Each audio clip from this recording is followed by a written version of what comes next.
Mes salutations à tous ceux qui regarderont cette vidéo. Mon nom est Abaté Akwa Yannick. Si je viens auprès de vous en ce moment que le Père, le Dieu créateur de toutes choses, me rend disponible, c'est pour partager avec vous la parole. La parole qu'il a créée pour nous donner la vie. Le Père connaissait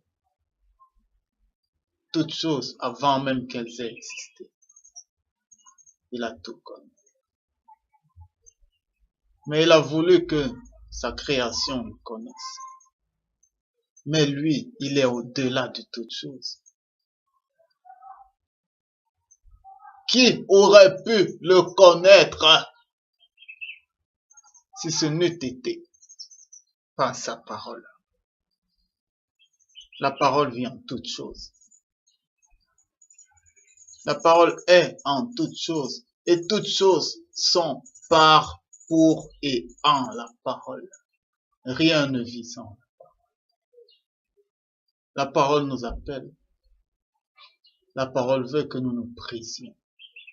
La parole veut que tout ce que nous possédions, nous le donnons en nos monnaies et que nous nous abandonnions à elle. La parole veut que nous ne nous préoccupions pas des choses du temps présent, que nous nous éloignions des excès, du manger et du boire, que nous nous éloignions des soucis de ce monde et que nous nous accrochons à elle. La parole n'est pas écrite. La Bible n'est pas la parole de Dieu. Il y a des moments dans la Bible où la parole parle et parle avec puissance. Mais toute la Bible n'est pas la parole de Dieu. La Bible recèle aussi d'histoire. Oui. La parole de Dieu est esprit. La parole de Dieu vit en l'homme. La parole de Dieu ne se connaît pas, elle se vit, elle se ressent parce qu'elle demeure en l'homme. Et lorsqu'elle vient en toi, elle change ta vie. Elle est puissante. Elle est pleine de miracles et de prodiges. Le plus grand miracle, c'est la repentance d'un homme, la repentance sincère. Je ne parle pas des hommes qui, parce qu'un homme lui dit, lève ta main et donne ta vie à Christ. Il croit qu'il s'est repenti. La repentance vient de Dieu. C'est la parole qui te permet de te repentir. Parce que la parole, c'est une lumière. Lorsqu'elle vient en toi, elle te révèle tes saletés. Eh bien, cette honte-là, tu as besoin de t'en débarrasser. Et c'est pourquoi tu te répands. Tu confesses cette saleté et tu demandes à Dieu, par l'agneau immolé, par le sang de l'agneau, de te laver. Et il te lave. Parce que Dieu donne à tous sans reproche. Il donne librement à tous. La première prière du pécheur, c'est la repentance. La première prière du pécheur, ce n'est pas de demander la protection de Dieu. Ou bien de dire à Dieu de l'aider. La première prière d'un pécheur, c'est la repentance. La parole est vie. Sans Jésus-Christ, il n'y a pas de vie. Sans Christ, on ne vit pas. On est mort. Et c'est pourquoi il disait déjà à quelqu'un qui est venu le voir. Il lui dit, suis-moi. Il lui dit, non, je veux d'abord aller enterrer mon père.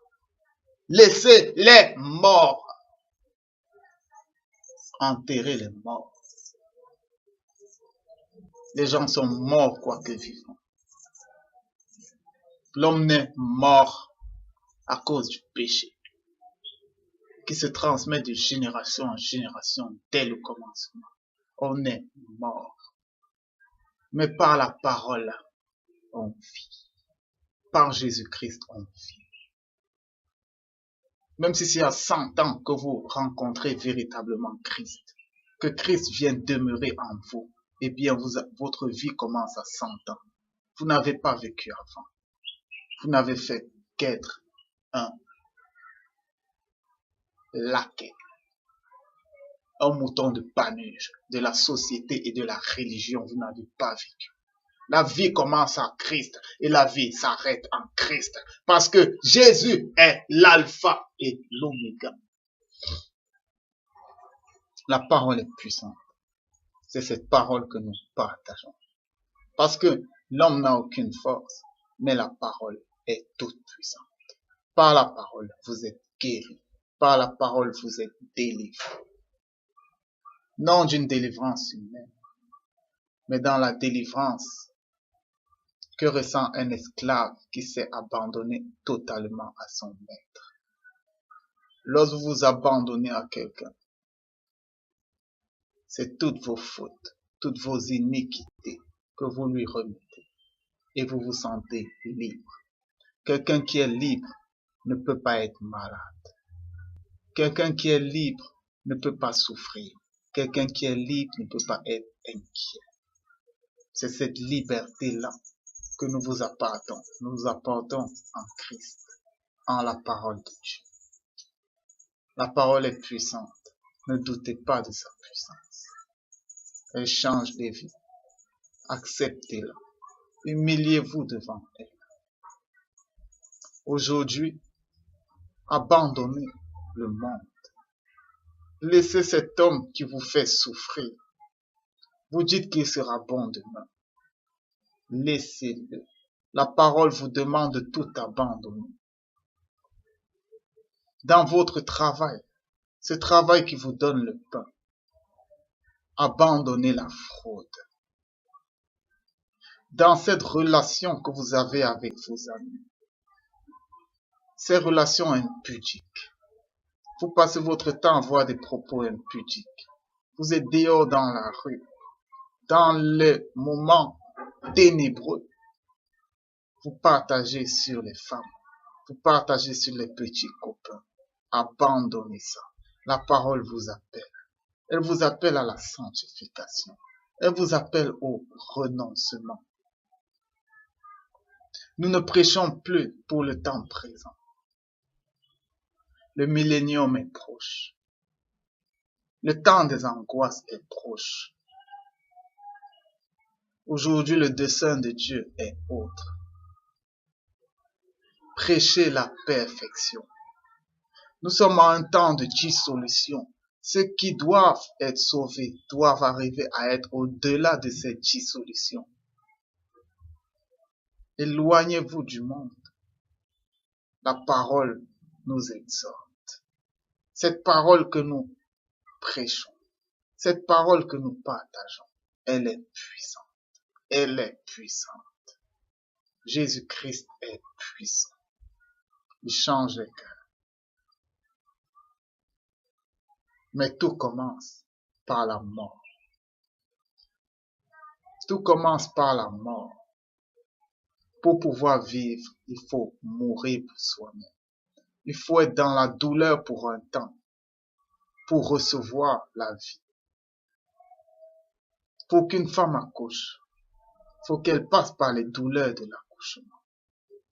Mais je vous assure que celui qui a souffert selon la chair en a fini avec le péché.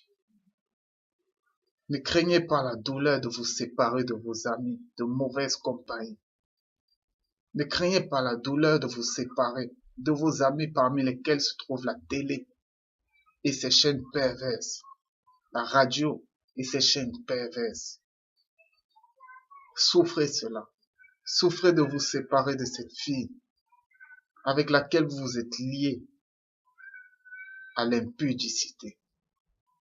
Souffrez dans votre travail de vous retrouver le plus pauvre de vos collègues parce que vous avez fui la fraude, parce que vous avez fui le mensonge. Souffrez que vos amis vous regardent et disent « il a pété un plomb » parce que vous avez décidé de ne plus avoir le même langage qu'eux. Souffrez. La parole vous appelle à ça. La parole vous appelle à être crucifié, à crucifier votre chair. Et lorsque la chair est crucifiée, ça fait mal. Mais après cette douleur, il y a la promesse de la vie. Il y a la promesse de la liberté. Alors allons tous sur la croix et soyons crucifiés. Soyons crucifiés parce que nous avons l'espérance que comme Christ a été crucifié et comme il a été ressuscité, par la même puissance, nous passons de la douleur de la chair, nous passons de la mort de la chair pour la vie en Christ, en lequel nos vies sont cachées, jusqu'à son avènement. La parole nous appelle, elle est puissante, elle nous appelle. Avant de partager cette parole, que les actions de grâce soient rendues au Père. Le Père nous accorde les battements de cœur, il nous accorde la vie. Oh Dieu, qu'avons-nous fait? Qu'avons-nous fait pour mériter ça?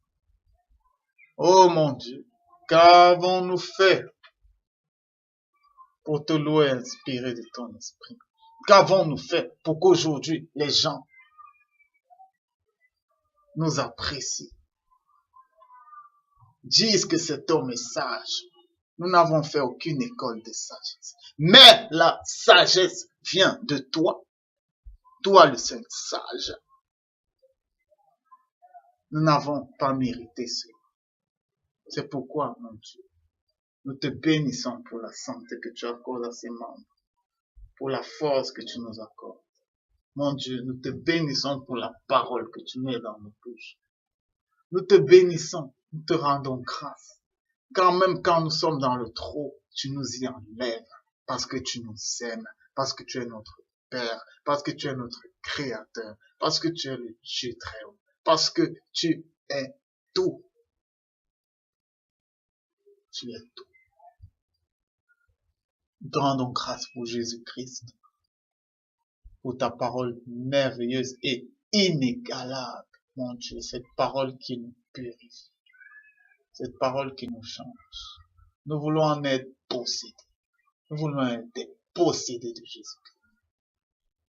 Ne plus rien avoir pour nous. Mon Dieu, le monde est vain. Il n'apporte rien. Il est éphémère. Sa gloire est éphémère. Mais la gloire que tu réserves à ceux qui te craignent est éternelle.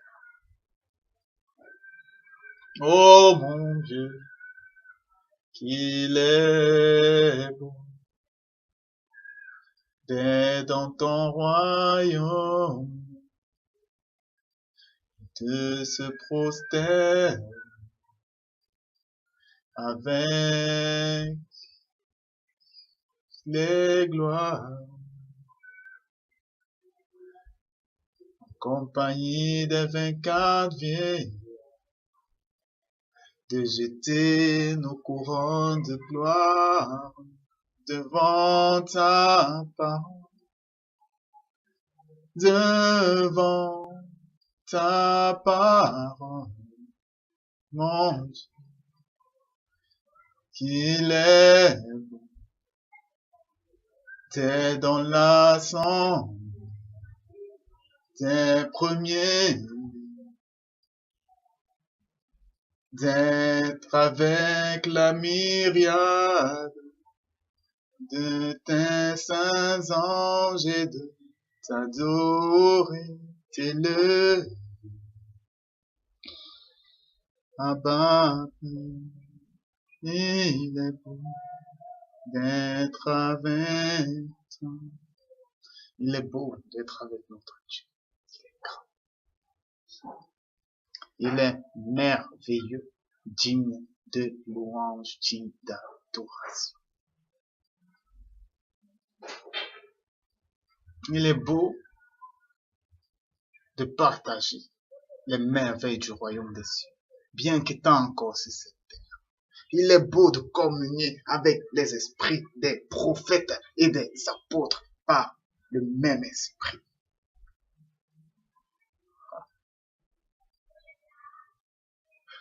Il est beau de vivre la plénitude divine. Il est beau de communiquer les fruits de l'esprit. Il est beau de vivre dans l'amour, dans le pardon, dans la compassion, dans la générosité, dans la patience, dans la douceur, dans la sagesse. Il est beau de décroître pour que Christ croissant. Il est beau. Parce que c'est ça le but de notre vie. Et c'est à cela que la parole nous appelle. Christ disait déjà à ses apôtres, lorsqu'il rencontra la femme samaritaine, ils sont arrivés. Ils lui ont dit, Maître, mange. Il a dit, non, je mange déjà de ma nourriture. Mais quelle est cette nourriture? La nourriture consiste à faire la volonté du Père et d'accomplir son dessein. Voilà notre nourriture. Prions pour la nourriture spirituelle. Prions pour le corps du Christ. Mangeons de sa chair et buvons de son sang. Parce que là-haut est le cadavre, là seront les aigles. Nous sommes dans un temps de dissolution. Seuls les aigles ont part à la vérité. Il est beau d'avoir la parole. Il est beau de s'écraser. Il est beau de s'humilier. Il est beau de se retirer de ce monde. Il est beau d'être un fou pour les autres, mais ami de Dieu. Il est beau. Il est beau que les gens vous disent que vous êtes extrémiste. Il est beau que les gens vous disent que nul ne sera jamais comme Christ parce qu'ils voient que vous en faites trop. Il est beau de dire que les gens vous disent qu'il y a des limites quand vous leur dites qu'il n'y a pas de limites. Parce qu'en Christ, il veut nous amener à l'extrême de l'amour, à l'extrême du pardon, à l'extrême de la générosité. Prions pour atteindre cet extrême. Prions. Il est beau d'être en Dieu. Il est beau d'être en sa parole, en son Fils d'amour. Il est beau. Mon Dieu, que l'honneur te soit rendu, que la gloire et l'adoration te soient rendues. Nous te rendons grâce pour ce moment que tu rends encore disponible dans ton amour immense. Abba Père, étends ta main et surabonde de ta grâce. Dispose les cœurs par ton Saint-Esprit. Prise-nous, humilie-nous devant ta main puissante, Père très saint. Que ta semence soit dans nos cœurs et qu'elle porte plusieurs fruits pouvant servir à la guérison des nations, selon l'Esprit. Abba Père, soit glorifié. Aujourd'hui, nous allons exhorter. Une exhortation sur les pères et sur les maris. Je n'ai aucun grief avec les femmes. Aucun. La femme, c'est l'être le plus beau que je connaisse. Et la femme est belle parce qu'elle nous représente dans le spirituel. La femme, c'est un enseignement pour le spirituel. Lorsque vous voyez une femme, lorsque vous voyez ses attraits physiques, sachez que c'est comme ça que vous êtes dans le spirituel. C'est pourquoi vous êtes courtisés. Nous sommes tous courtisés par des esprits purs comme des esprits impurs. Parce que nous sommes beaux, parce que nous avons quelque chose que tous veulent. De même, la femme sur cette terre est courtisée par des hommes qui peuvent être bien comme mauvais, parce qu'ils voient quelque chose en elle. C'est par l'Église que Christ se glorifie. De même, c'est par la femme que l'homme se glorifie.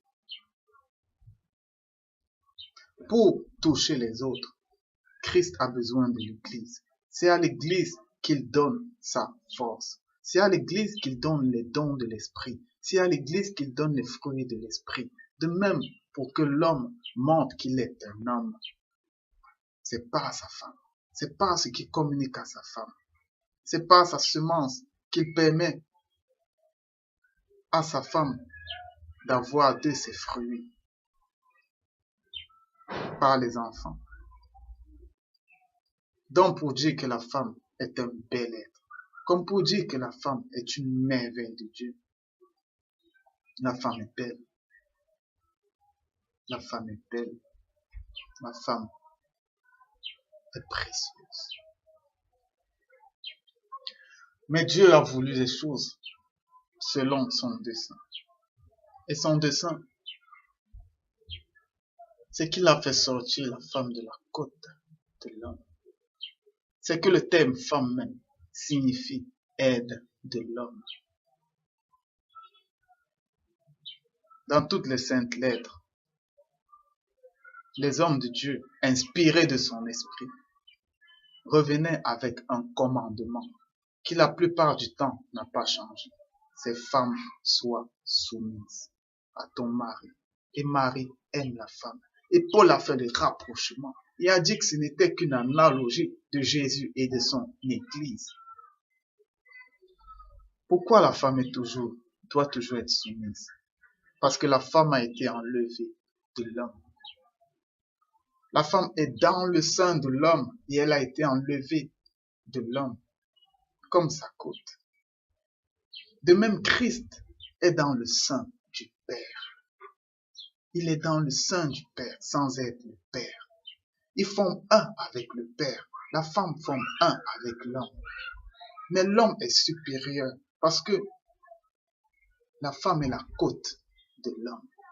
Mais cette supériorité-là n'est pas une supériorité comme le monde la voit. L'autorité selon Dieu consiste à être serviteur de l'autre. Aimer signifie se mettre au service de l'autre. L'homme est serviteur de la femme. Le Père a tout donné au Fils. Il a tout donné au Fils. Il a donné au Fils de faire l'œuvre. Le Fils est dans le sein du Père et ils forment un avec le Père. Comme la femme est dans le sein de l'homme, ils forment un avec l'homme. La femme est sous l'autorité de l'homme. Ce n'est pas pour vanner, c'est une vérité. Ce monde fonctionne selon les lois de Dieu et on ne peut pas aller outre ces lois. Lorsque la femme naît, elle est sous une autorité. Ça peut être sa mère si le père n'est plus là. Ça peut être son père, ça peut être son oncle. Elle sera toujours sous une autorité. C'est comme ça que Dieu a fait les choses.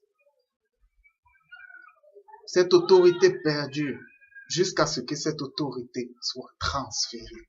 Lorsqu'une femme se marie, tant que le père n'a pas transféré cette autorité, vous n'êtes pas marié. On ne combat pas les lois de Dieu. Vous allez dire que c'est le diable qui fait en sorte que le père soit comme ça, ou bien le parent qui a autorité sur cette fille soit comme ça, mais on ne combat pas les lois de Dieu. Tant qu'il ne transfère pas cette autorité, ne vous mettez pas ensemble. On ne combat pas les lois de Dieu. Toute autorité vient de Dieu. Toute autorité. Ce père-là, même s'il n'est pas chrétien, s'il vous combat et refuse de transférer cette autorité, n'allez pas outre. Respectez cela. Parce que toute autorité vient de Dieu. Et les autorités répondent à Dieu et non aux hommes. N'allez pas outre. C'est pourquoi le mariage qu'ils ont établi religieusement, ça les regarde. Ça, c'est humain. Je n'ai rien contre.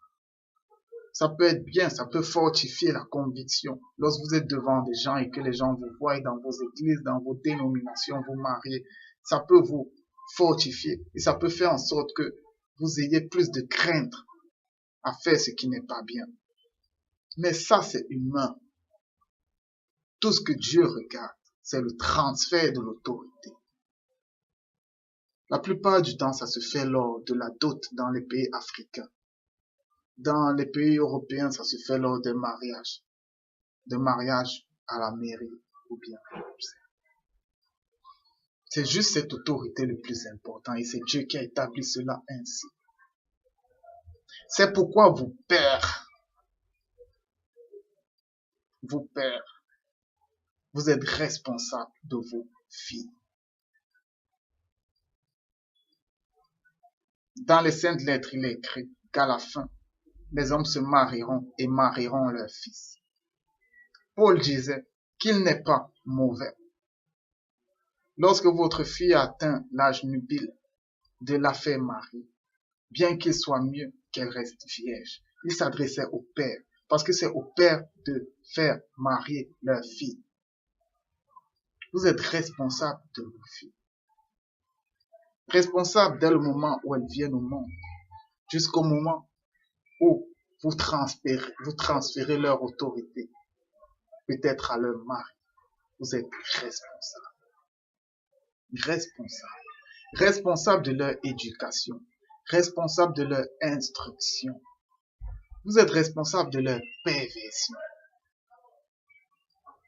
Et ça revient sur la responsabilité du père. Père, instruisez vos enfants sur la voie du Seigneur. Il est mieux pour vous d'éloigner la télé de vos enfants. Ou bien n'éloignez pas la télé, mais éloignez juste certaines chaînes qui les pervertissent et qui les instruisent à votre place. Lorsque vous laissez un enfant suivre Trace TV et toutes les musiques perverses que cette chaîne distille à longueur de journée, lorsque vous laissez vos enfants regarder des films érotiques où les gens s'embrassent, où les gens passent le temps à parler d'amour, copain, comment ne voulez-vous pas qu'ils finissent dans le concubinage ou avec un enfant à 16 ans? Vous êtes responsable de vos enfants, filles comme garçons, mais beaucoup plus les femmes, parce que vous avez autorité sur elles. Quand je parle de père, je parle du tuteur en général. Le père peut ne pas être là, mais celui qui est tuteur est responsable de cette fille. Vous êtes comme son mari, bien qu'étant son père. Vous en êtes responsable. Ce qui fait que si elle se pervertit, l'enfant qui naîtra de là n'est pas l'enfant de celui avec lequel elle aura été, mais c'est votre enfant. Parce que c'est vous qui avez autorité sur elle. Et tout ce qui découle d'elle, tant que cette autorité n'est pas transférée, vous appartient. Et c'est pourquoi lorsque vous transférez cette autorité, le mari, lorsqu'un enfant naît, tout enfant est son enfant. Instruisez vos filles sur les voies du Seigneur. Parlez-leur de chasteté. Parlez-leur de modestie. Parlez-leur de décence. Apprenez-leur à s'habiller très jeune. Elles ne s'en détourneront pas même grandes. Apprenez-leur à se couvrir. La femme est belle. Elle a des parties attirantes. Qu'elle ne soit pas des pieds d'achoppement pour se prononcer sur l'impudicité qui les verront. Ils feront tout pour les découvrir et après les abandonner comme des vieilles chaussures. Apprenez-leur à cacher leur corps, à cacher leur chevelure. Apprenez-leur à cacher leur corps, à vivre décemment, à craindre Dieu dans leur cœur. Je travaille beaucoup avec les femmes, surtout les femmes, parce que les femmes sont très émotives. Lorsqu'elles se mettent sur les choses de Dieu, elles sont dedans. Soyons des parents responsables. Soyons responsables. On n'a pas besoin d'école du dimanche. On n'a pas besoin que nos enfants soient enseignés par d'autres personnes. Père, enseignez vos enfants. C'est vous les premiers pasteurs. Parce que vos familles sont des églises. Vos familles sont des églises. Enseignez vos enfants. Apprenez à vos filles à craindre Dieu. Le premier enseignement, c'est le comportement. Vous-même, père, si vous êtes buveur et que vous rentrez, vous ouvrez la Bible, vous croyez que vous avez enseigné? Non. Prêchez par l'exemple. Les enfants regardent le comportement de leur père. Si vous n'insultez jamais, il est très difficile que vos enfants insultent. Parce que c'est toujours à vous qu'ils regardent. Si vous ne calomniez pas, si vous ne parlez pas mal de votre femme, ils ne calomnieront pas. L'enseignement commence par son propre comportement. Prêchez par l'exemple. Prêchez par le pardon. Prêchez par l'amour dans une maison. Quand un enfant, tout jeune, entre dans sa maison, voit que son père et sa mère s'aiment, voit l'amour, voit le calme, il n'y a jamais de discorde. Et même lorsque vous avez des discordes, vous vous renfermez dans un endroit intime où vous allez parler, mais pas devant les enfants. Prêchons par l'exemple. Et c'est pourquoi Paul disait déjà que la femme se taise. Et si elle a quelque chose, qu'elle veut connaître sur les voies du Seigneur, qu'elle s'adresse à son mari. Pourquoi il disait ça? Lorsque l'autorité est transférée, vous mari, c'est pas un pasteur enseigné à vos femmes ou bien à vos enfants, c'est à vous. Parce que vous êtes le premier pasteur de vos familles. Et lorsque la femme est très faible, lorsque vous n'arrivez pas à enseigner, lorsque quand elle voit quelqu'un qui ne représente pas l'homme, parce que l'homme c'est celui qui porte la parole. Lorsqu'elle ira vers ce pasteur, qui est un homme, qu'elle verra en lui Christ. Parce qu'en fait, la femme a besoin du visuel. Celui qu'elle voit devant lui, c'est un homme. Bien que la parole ne soit pas de lui, elle sera attirée vers lui inconsciemment. Je ne veux pas discuter sur ces choses, mais je vous dis la vérité. Ce n'est pas un pasteur enseigner vos femmes. C'est à vous. C'est à vous d'enseigner votre famille. C'est à vous d'enseigner vos femmes, d'enseigner votre famille. Faites de vos femmes des trésors. Si vous aimez votre femme, elles luiront. C'est une loi que Dieu a faite. Lorsqu'un mari aime sa femme, vous allez constater que sa femme est rayonnante. C'est à vous d'enseigner vos femmes et non le contraire. La femme n'enseigne pas l'homme. Ça, c'est le monde actuel. Mais la femme n'enseigne pas l'homme. Dieu a établi ses lois. La femme doit être soumise à l'homme. Et la soumission même d'une femme est le plus grand des enseignements. Ça, c'est une sagesse subtile. Une femme soumise, une femme décente, une femme calme et paisible qui a la crainte de Dieu enseigne son homme avec le silence, sans parole, plus que l'enseignement de la parole. Elle est puissante, ce genre de femme. Maintenant, les femmes veulent enseigner. Les femmes veulent ouvrir la bouche dans toutes les assemblées. Soit personne ne vous juge. Et c'est très grave de dire que ce qui n'est pas de Dieu, ce qui est de Dieu n'est pas de Dieu. Gamaliel le disait déjà. Méfiez-vous d'avoir combattu contre Dieu. Si une œuvre est de Dieu, elle perdurera. Eh bien, si les femmes veulent enseigner, soit. Mais alors, femmes, le premier enseignement, c'est dans vos maisons. Lorsque vous êtes soumise à votre mari, si vous avez reçu cette grâce supérieure de prêcher aux hommes et de toucher les cœurs, de les amener véritablement à Christ, dans votre maison, soyez des femmes soumises, soyez des exemples. Appelez votre mari votre Seigneur. C'est là où on reconnaît les femmes soumises. Elles n'appellent pas leur mari chéri ou bien coco, toutes ces conneries du monde. Mais elles sont tellement soumises qu'elles les voient de haut. Elles les appellent leur Seigneur, comme le faisait Sarah. Prêchez à l'extérieur comme vous voulez, mais la première prédication, c'est dans vos maisons. Si cette prédication-là, vous l'avez ratée, vous avez tout raté. Si vos enfants sont débauchés, si vos filles sont prostituées, si vos enfants sont des chiens, comme nous étions des chiens, parce que j'étais un chien dans le passé. Le chien, c'est celui qui a des relations sexuelles hors mariage. La prostituée, c'est la fille qui a des relations sexuelles dans la maison de son père, tant que l'autorité n'a pas été transmise à son mari. Le concubinage, en fait, ceux qui vivent dans le concubinage sont des chiens et des prostituées. Femmes, soyez soumises à vos maris. La soumission, ça veut dire soyez obéissants. Nous sommes soumis à Christ. Nous sommes soumis à Christ parce que nous voulons que Christ soit glorifié pour la gloire du Père. Et bien lorsque la femme se soumet, c'est parce qu'elle veut que son mari ait un bon témoignage. Lorsqu'une femme tient bien sa maison, lorsqu'elle est soumise dans sa maison, les gens des alentours viendront vers eux pour savoir comment vous faites. Vous n'avez jamais de problème. Regarde comment une femme est bien.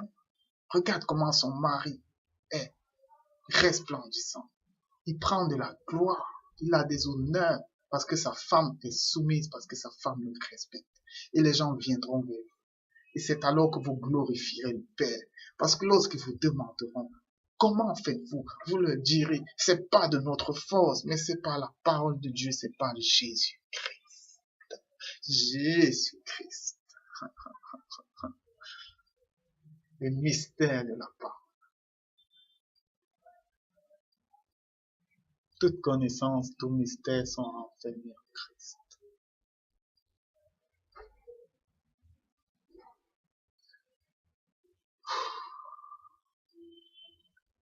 Mon Dieu est grand, Jésus, tu es grand.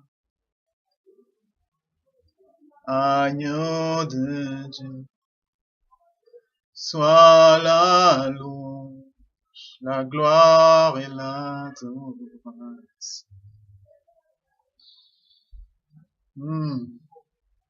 Seigneur Jésus, tu es merveilleux. En ce moment que tu rends disponible, nous abandonnons entre tes mains, comme des épouses fidèles. Nous voulons être soumis davantage à toi. Nous voulons être à l'écoute de ta parole. Écrase-nous, que nous décroissions et que tu croisses en nous. Possède-nous totalement et que cette semence de ta parole, mon Dieu, croisse davantage en nous et qu'elle produise des fruits. Ô Seigneur Jésus, qu'au travers de nous, tu sois honoré. Tu sois honoré. Que jamais nous soyons des occasions de blasphème, mais qu'à chaque fois que ceux du dehors nous voient, qu'ils t'honorent en voyant les miracles et les prodiges que tu opères dans nos vies par le témoignage de ta puissance. Seigneur Jésus, tu es grand. Tu es le commencement de toutes choses et la fin de toutes choses. En toi, nous avons la vie. Que cette vie que tu nous accordes abonde en nous et touche ceux qui sont autour de nous. Mon Dieu, accorde la vie à l'homme. Accorde la vie à ce monde de ténèbres. Que les ténèbres soient chassées par ta lumière. Nous avons foi. Nous avons la ferme conviction qu'en toutes choses, tu nous exauces. Tu nous exauces lorsque nous prions par amour. Lorsque nous ne demandons pas pour nous, mais demandons pour le salut des autres. Demandons selon la volonté et le dessein parfait de Dieu qui est que toutes les âmes soient sauvées. Seigneur Jésus, tu es merveilleux. Tu es le plus beau des fils de l'homme. Tu es la parole devant laquelle tout genou fléchit, autant dans les cieux que sur la terre. Toute autorité, toute domination, toute principauté te sont soumises. Que toute forteresse, que toute hauteur soit brisée et que les âmes soient ramenées à la connaissance du Père et à ton obéissance. Seigneur Jésus, je m'abandonne entre tes mains. Je te recommande ma vie. Possède-moi. Possède l'esprit, l'âme et le corps que tu m'as accordé. Père très saint, je me recommande entre tes mains, par ton Fils, par Jésus-Christ. À toi l'honneur, à toi la gloire, à toi l'adoration, à toi la sagesse, la richesse et la force, et à toi toute forme d'action de grâce, autant dans les cieux que sur la terre, par Jésus-Christ de Nazareth. Amen. Shalom.